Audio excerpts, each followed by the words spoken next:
Well, morning, everybody. As we go live, we have the charming Volker who's joined us again, I'm really looking forward to the discussion this morning, Volker. I don't want to go into a lot about myself, so why don't we kick off and understand where we're going to go with the trust factor, how to build a high trust culture in teams.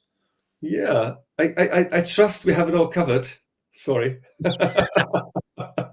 You probably saw that I couldn't resist on LinkedIn either. Well, I think the chances that we're going to cover trust in this short period is unlikely. However, one of the things we want to explore is the trust equation, and part of the trust equation is the two parts, which is trustworthiness plus trusting. So the last part is fairly easy. You need to trust in someone to and give them your trust to create the trust equation, along with trustworthiness. And I think that's what we're going to talk about today, a little bit about the trustworthiness equation. Shall I sort of just start the conversation, or did you want to kick off with something that you had? No, you're more than welcome to kick us off with the trust equation. I was just saying, I mean, to build trust, right? Even in half an hour to build trust is really, really difficult, right? Because trust builds over time. And as you know, we've been speaking about emotional intelligence a lot as well. Yes. And, it's about this empathy and building these relationships, right? It just takes time. But yeah, I'll let you kick off with trustworthiness. Sure. The thing that you talked about there was empathy, and the three parts, and it's related to the two parts we'll cover a little bit. Let's cover the easy bits first, and those are credibility and reliability. And credibility is just, what is your experience? What have you done? What have you delivered? And that creates a sense that someone, when they're looking at you, when you're talking about your experience, when you're talking about maybe even your CV or talking about your previous roles, you can point to credible delivery. Then that is backed up with reliability. How often do you do it? Do you do it on time? Do you say what you're going to do, and do you do it? Are you someone who is accountable for what they say they're going to do? And accountability is very much about two aspects. That's responsibility. So you are responsible, and you take that responsibility very seriously.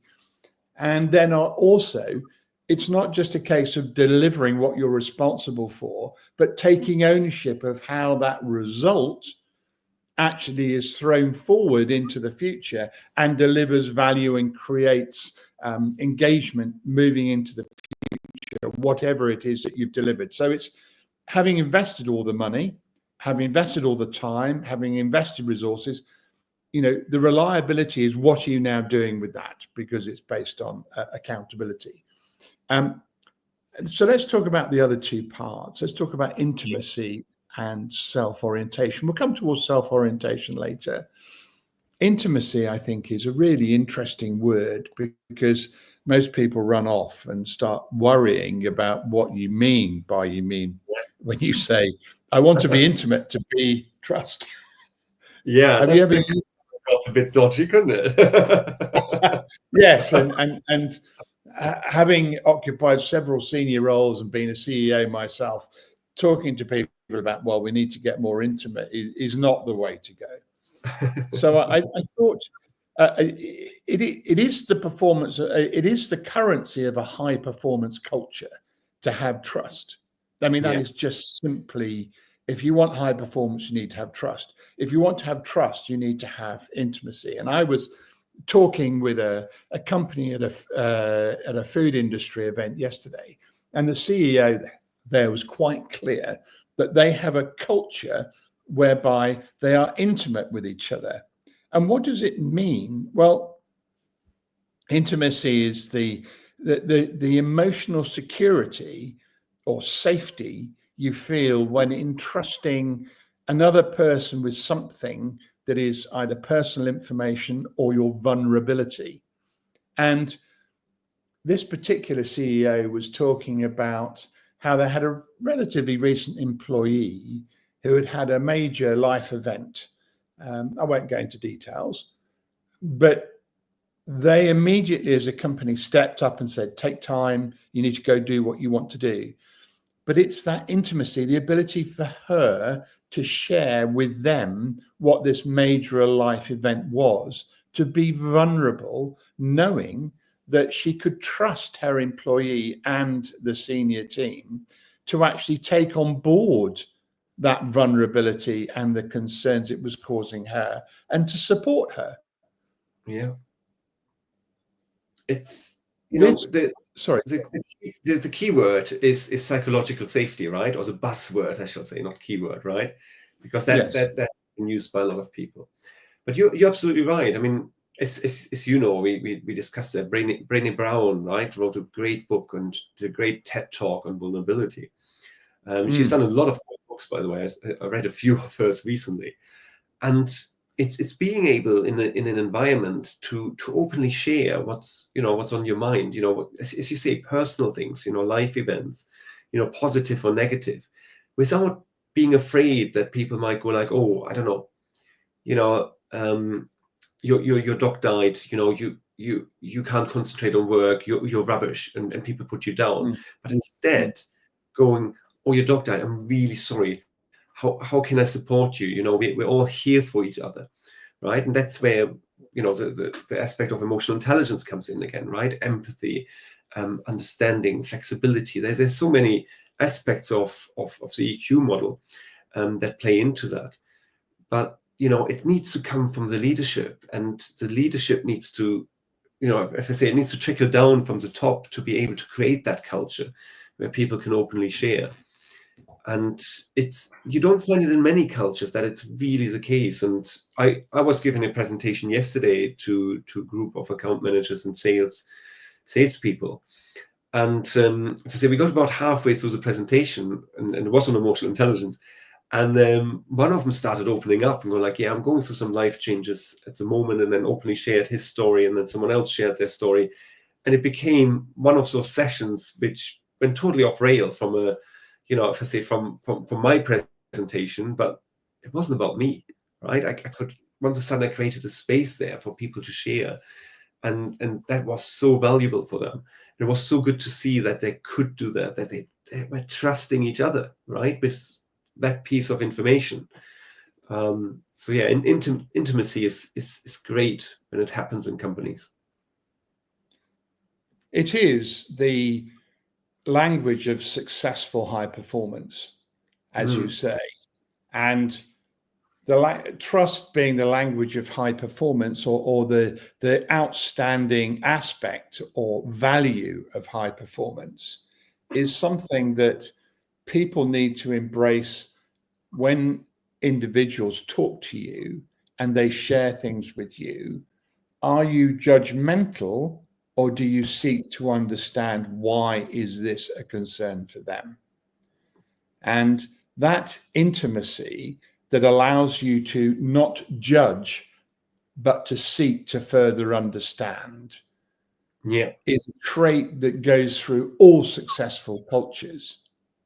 And that is not that you allow people a huge amount of rope that they then sort of use almost against the company or against you, that latitude.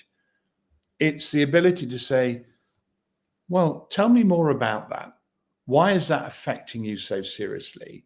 What is it that makes you feel that this is really troubling you? And or whatever is the right way of putting the question to the individual incident. And when you seek to understand, the key part of that, it's a Stephen Covey thing, seek to understand. That whole thing changes the dynamic of trust, because people suddenly say this person is authentic and they genuinely want to understand me, and not to assume from their own life's experience that they understand me from projection and understand from me about me from casting their own shadow onto what is my life. Yeah. It's active listening, right? It's which comes again. It's. I mean, they attribute it to emotional intelligence, but active listening is what Stephen Covey talked about, right? It's the same principle. It's listening to actually understand rather than listening to answer, right? And it's makes great leadership, makes good salespeople as well, right? I mean, as you know, do a lot of sales leadership coaching, and salespeople sometimes go like, "Oh yeah, I want to answer this, I want to answer that."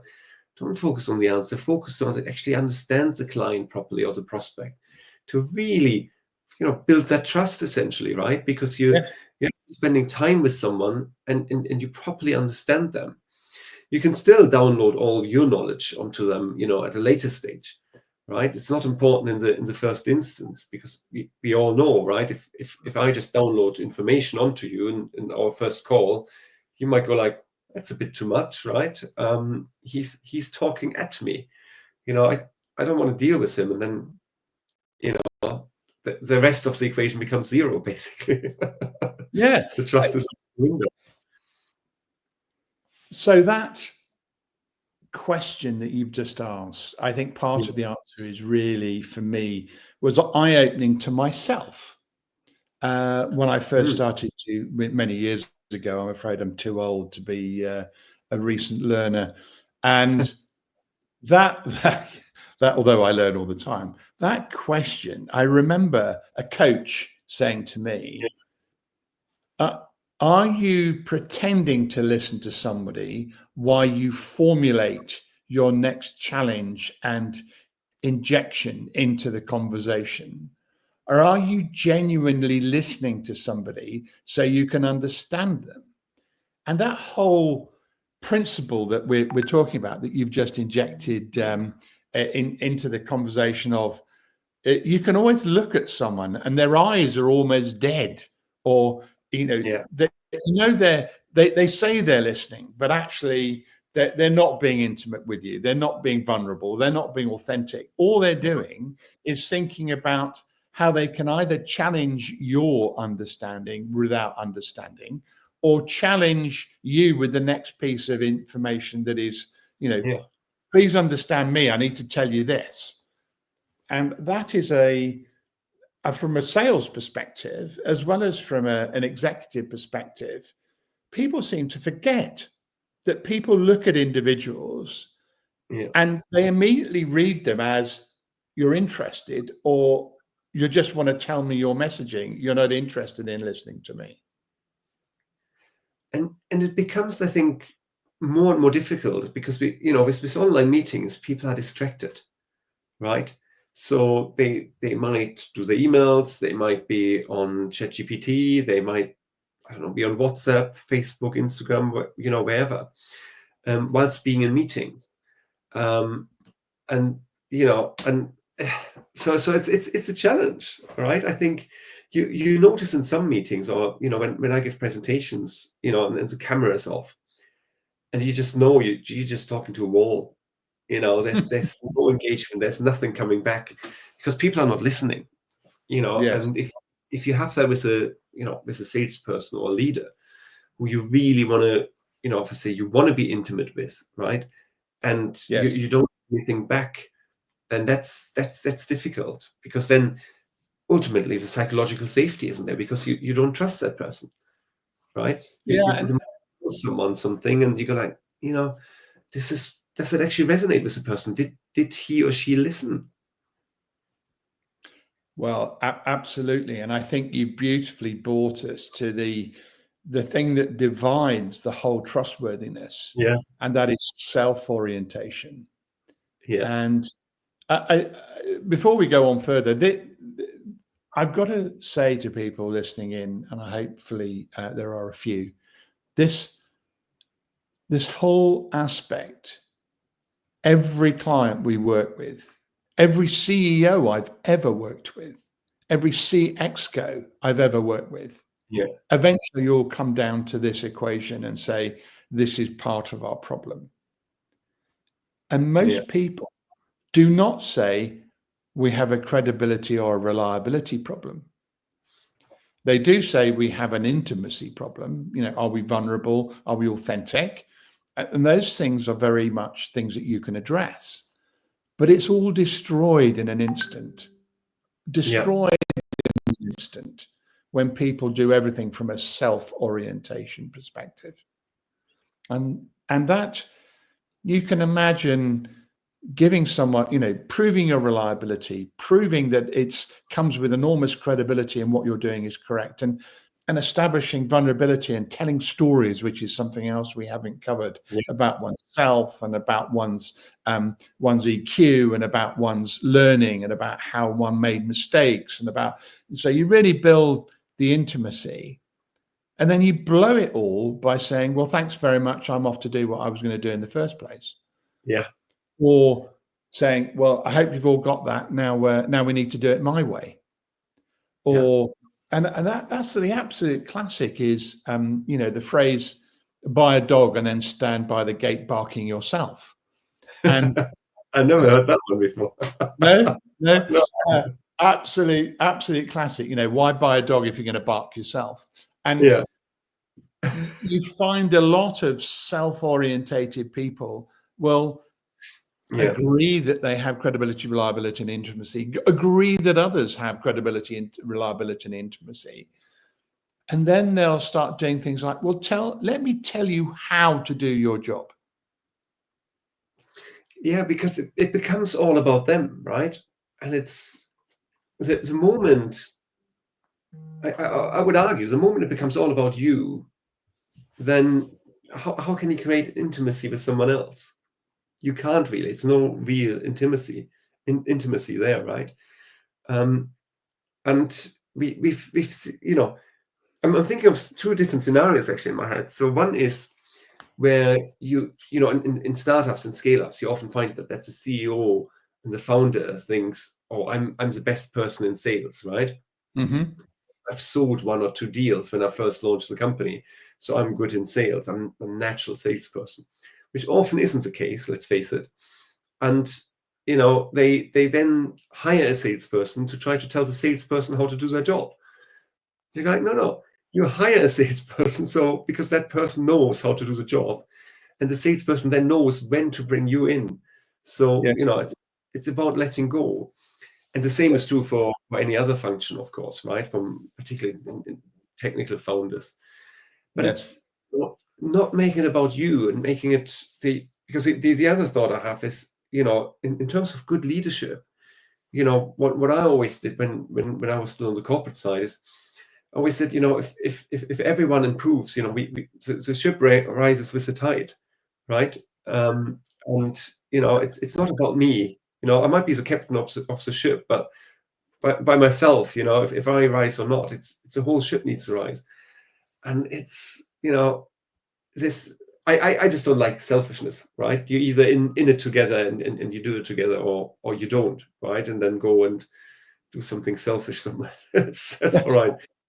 But you don't create trust. That's the thing. If you literally use other people for your own gain, and that's not trustworthiness, right? No, it is absolutely what you're talking about, and in terms of people being so self-orientated to damage the ship from rising, is this inability to understand that others contribute through their expertise and knowledge, and they might do things differently to you. The question is not what you're doing to get there, or even how you, more importantly, it's not how you do it. It's about whether the result is measurable and whether what you're doing is repeatable. And many companies who go through growth, which is a main focus for us, suppress people's passion and potential by telling people, well, the way I do things is the right way. And it's remarkable. It doesn't mean that you can't train and you can't help people. What it does mean is that you have to be a coach within your business to allow people to show you how they are going to demonstrate their credibility and reliability to you through delivering for the job. And Yeah. one of the things that we use that really helps us as a tool, for example, is I know you use we use with you the EQ tools and that sort of stuff. We also use something called an organometric, not a psychometric, which is called the GC index. Yeah. And that's just another wonderful tool where you put everybody on a platform, everybody can look at everybody else, and you suddenly start to understand it's not about your psychology, it's not about how you turn up to work. It's about areas where you have passion. It's about areas where you have energy, and how can you best use that to have impact in the business. And once people start realizing that your credibility, reliability, and intimacy actually is what your energy for impact really is, and by not making it self-orientated, you immediately remove the denominator or Yeah. reduce it massively. Suddenly, all of a sudden, the business just picks up, and you get significant growth, and because people suddenly feel free to deliver. Yeah, and to be honest, as we've been talking, I have a maths background. I'm an engineer by trade, right? I'm looking at the equation, and what I really like is a cumulative bit on the top, right? So there's the no, I forgot the word. So the top bit anyway of the equation, right? So Credibility, because, reliability, and intimacy. yeah, no, I'm thinking of the word, not the denominator, the Oh, numerator. numerator. There we go. Thank you. See, talking about being an engineer, and I forgot the basics.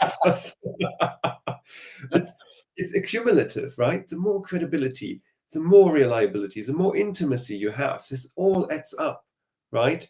And the lower the denominator, so the self-orientation, the higher the overall trustworthiness. So it's really nice to think, right? If you look at a scale, right? Let's say self-orientation, the closer it is to zero, the less it is about yourself, and the higher the credibility, reliability, and intimacy, and as it adds up, the higher the trustworthiness. So it's a beautiful way of putting it, which is obviously the obvious. I'm stating the obvious of the equation, but it's just it's just a great equation, which I haven't seen in years, to be honest. Yes. When you mentioned it, I've seen it a few years ago, but I haven't seen it used a lot recently. But it's such a beautiful way of looking at it. Well, we use it as a cultural probe when we first go into clients. Yeah. And you can always tell an organization that is struggling because the attitude and the culture is one of, let me tell you about me. Let me tell you how important I am. Let me tell you what I do is more important than anybody else. Let me tell you how I've saved the business. Let me tell you how without me, this business would have gone to the wall. Let me tell you about, without me, how we wouldn't have had any growth in the business. These are, frankly, toxic cultures where, and you find it in many large companies, because of the greasy pole, people feel they need to promote themselves all of the time. And I remember coaching, it was a woman actually, not that makes any difference, but she was lovely and charming and an amazing person who'd done really well. She was under 40 and she was a senior exec in this well-known consumer brand. And we just talked through this. We just talked through this self-orientation, and she talked to me about the need to self-promote within the business and the need to, constantly be self-orientated because that's just the culture of the business. So I talked her through and asked her, well, what does she think her employees, the people who work for her, think of this? Yeah. And she said, well, clearly they don't like it. It was a really interesting moment for her, and she suddenly dialed down her self-orientation and dialed up the intimacy that she had with her team, and then started to build out that vulnerability and authenticity with her fellow exco. Well, she wasn't on the exco at the time, and all of a sudden, within 6 months, she'd at the end of the coaching process, she made it onto the exco, and she's a fantastic person who I've stayed in touch with, and we talk about stuff now. And it just goes to show that it's her that was really blocking herself. And we often talk about this, the ability for people to prevent their own progress, and identifying that, and identifying and supporting her to become a more trustworthy individual was the most elevating for her, and the most releasing. It literally cut chains from her career, and she was able to speed off to a real massive promotion within 12 months of starting the whole process. Yeah, because it's often not about, if I say, self-promotion, right? It's about visibility, right? And visibility is a lot different to self-promotion. It's a fine line, right? Coming back to the salesperson, right? The salesperson that shouts a lot about how great they are, and the salesperson that listens first and then shouts about the relevant things. It's finding that fine balance. It's if I say, as I always say, right, it's not easy on the top, right? No. There's a lot of things you need to consider, and you don't want to come across as it being all about you, because most people on the top are, they are career oriented. It is about them, right? They want to perform. But I was just thinking about that this morning. I don't know why, but if you want to go fast, go alone, and if you want to go big, go as a team or something like that, right? Yes. Something, however the saying goes. I want to go far, I think it is, go with the right team. And I think that's in there as well, right? Because if you're just by yourself, you trust yourself, right? Scraps the equation. But if you want to build an organization, as you say, if you want to build this high performance organization, you want to have everyone on the boat. This is a great equation to look at and go like, actually, it's not so much about me. And yes. Intimacy is important, reliability, credibility. This all comes together, and it all adds up. Yes. I think that phrase that you use is one that I really relate to when we coach, and when we facilitate, and when we help organizations to evolve their cultures, and help teams to become more effective, is a rising tide rises all boats. And self-orientation is just an anchor, or even a hole in the bottom of the boat. Oh, I like it, an anchor. I like the anchor analogy. Yeah. And that it's once people really buy into the fact that trustworthiness is about showing how the skills of those around you, the credibility and reliability of those who are working in your team or for you, is what makes it happen. That culture is just allows it's about, like, turns your boat into a piece of balsa wood in terms of floating credibility.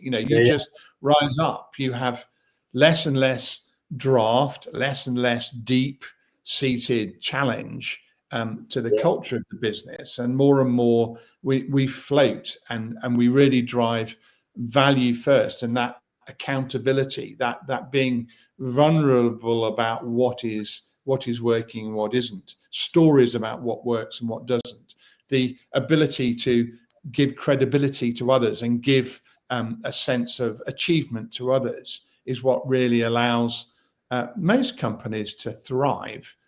If you talk to senior business leaders who've been very successful, many of them will tell you the greatest successes is watching those who they have promoted, provided escalators to. In fact, it reminds me of one particular senior person who never wanted to go into the executive.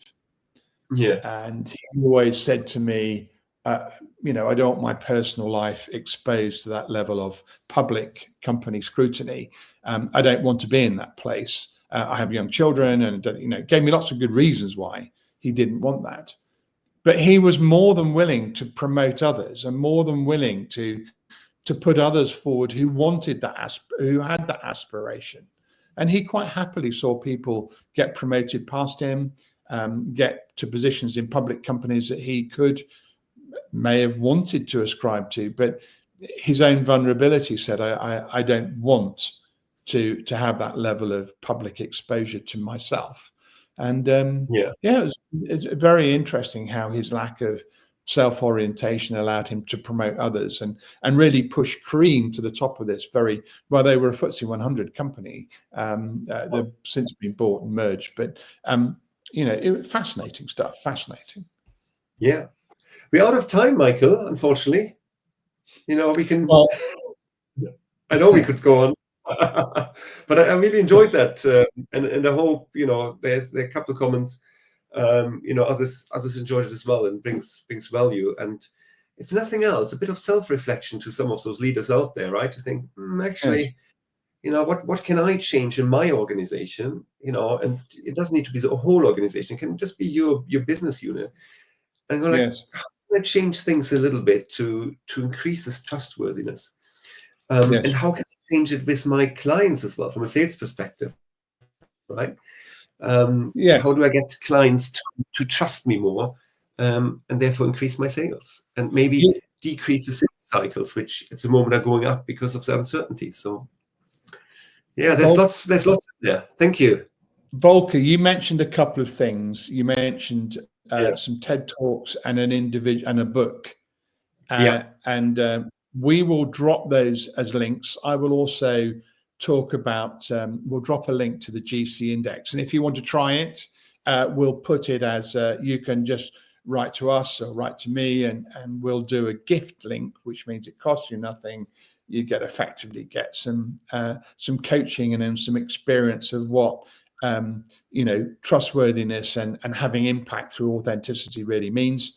And if you wanted to do something on the EQ stuff, I know you've got, we could drop that link in there as well. So Thanks everybody for listening. Thank you, Volker, for coming and sharing the stage with us today. And we look forward to seeing everybody next time. Yeah, thank you. Okay, bye-bye, everybody.